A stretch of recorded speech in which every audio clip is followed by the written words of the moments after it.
are these people? Unfortunate.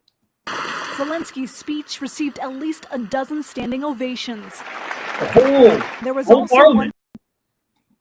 For this man, a 98-year-old Ukrainian Canadian who fought for Ukrainian independence against the Russians during the Second World War. Against the Russians? Zelensky's speech received at least a dozen standing ovations. There was also one for this man, a 98-year-old Ukrainian Canadian. So you're gonna Waffen SS. So you're gonna tell me, like, after all of this about Zelensky's a Jewish person, there's no it's all just a smoke. I have arguments with people like all the time, like, oh, like there's like even my own sister's bought into this. My sister's like kind of like she's like a sock den almost, and but I argue with her about this. She's like, you know, there's Nazis everywhere, and I'm like, you know, Ukraine has like a really bad Nazi problem. No, it's not. That's Russian propaganda. And I'm like, really? And I'm like, she's like, yeah, Zelensky's Jewish. And I'm like, you know what? Well, like, we have a literal Nazi collaborator. Well, and here's the other thing is that, like, know who was fucking silent after this happened? Fucking ADL. Why is ADL silent about this? Because the ADL is fucking fascist. Or Canada too. Canadians, I mean Canada too. Ukrainian Canadian world veteran from the Second World War who fought the Ukrainian independence against the Russians and continues to support the troops today, even at his age of 98. Oh my god. I kind of find that a little enough. What an embarrassment. And they had to have known ahead of time. They obviously all knew ahead of time. And so I've been trying to figure out, like, what was their rationale for knowing that, like, there's enough bright people on the internet that they would have picked up on this shit immediately, right? So they knew that somebody had to be a fall guy before they did this announcement. They did all this shit. Like they're just trying to normalize us being the Nazis. They're just trying to shove it down our throats. We are the Nazis. I know we are, but like it's not. It used to be more like Operation Paperclip, and like you had to kind of like learn about that stuff. And now it's just like, nope, we're the Nazis, and you're gonna like it. And so they just like put it down your throat. That's the way it kind of comes across now. It's like, oh, like, this isn't a mistake. This is propaganda. They're trying to freaking normalize it. And like, you saw it on Twitter where people were doing like Nazi apologia for fucking, since that's come out. Oh, well, not all Nazis are bad. Oh, he's 98. He made a couple mistakes. No big deal. Like just the worst. Oh, yeah, the find worst that freaking.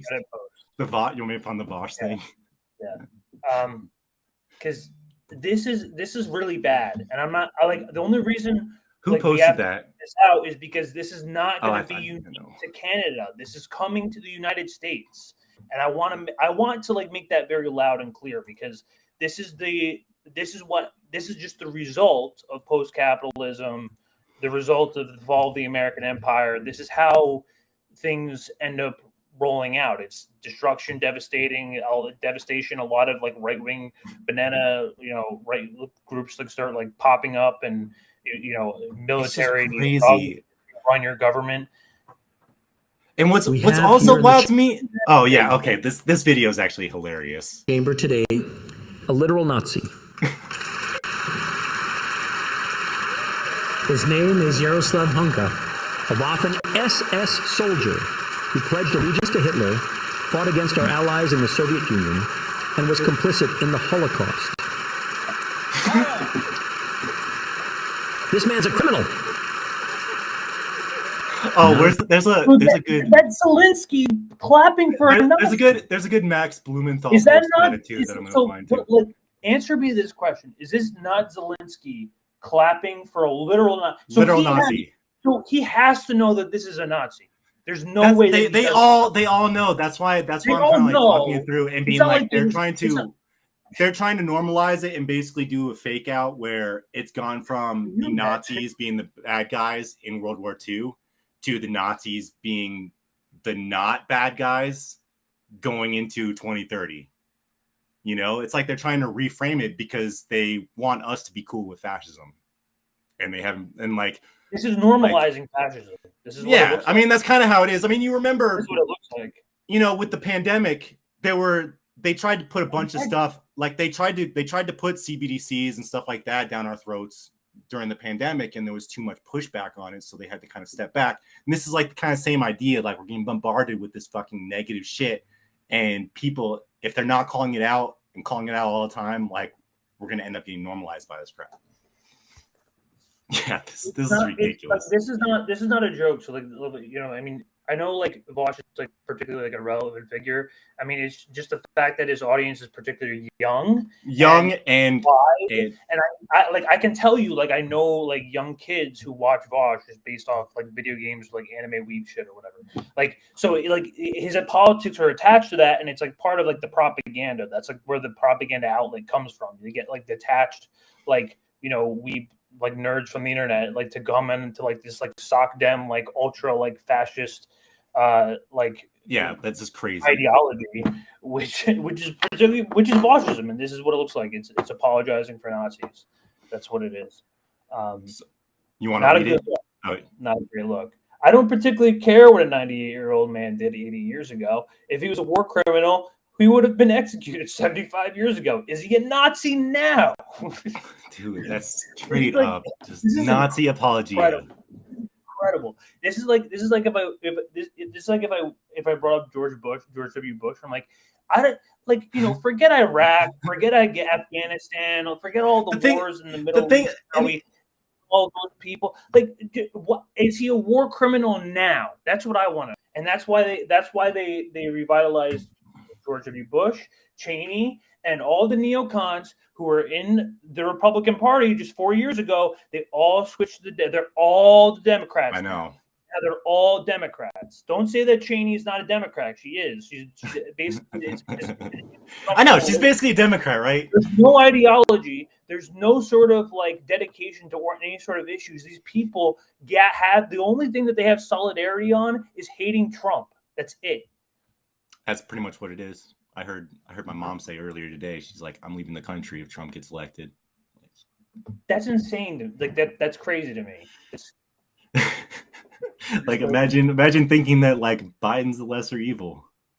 We already heard that in 2016 anyway. Like I heard, you know how many people were like all the, remember like it was trending like moving to Canada, like how to move to Canada. Oh yeah, I sort of remember that. Yeah, like they're doing the same. They're going to do all the same thing. It's going to happen again. I hope you're ready for RussiaGate 2.0. I hope you're ready for all that. I've already been telling people that it's going to happen again. I hope you know, because this guy's now this fucking like loopy like demented, like degrading old man in the White House right now. He's down 10%.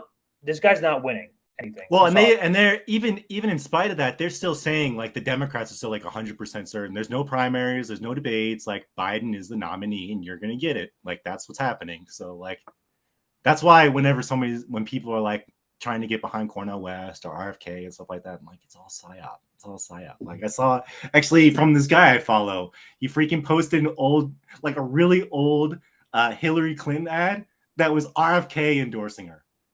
Oh my god!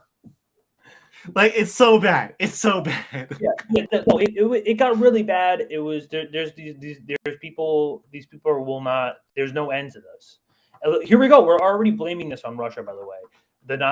We didn't know. It's not our fault. It's Putin's fault. Somehow this is Putin's fault. Watch this. The liberals just think everybody else is a liberal, so they can use the same stupid freaking rhetoric with us 4 years later. Think that this is the main rhetoric that we can just roll with this, and people will eat it up. Yeah, they think that this is viable. Upsetting that this happened.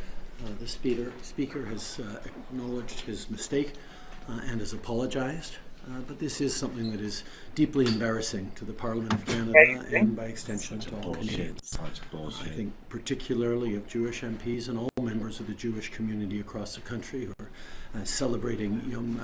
commemorating Yom Kippur today. I think it's going to be really important that all of us push back against Russian propaganda, Russian disinformation, and continue our steadfast.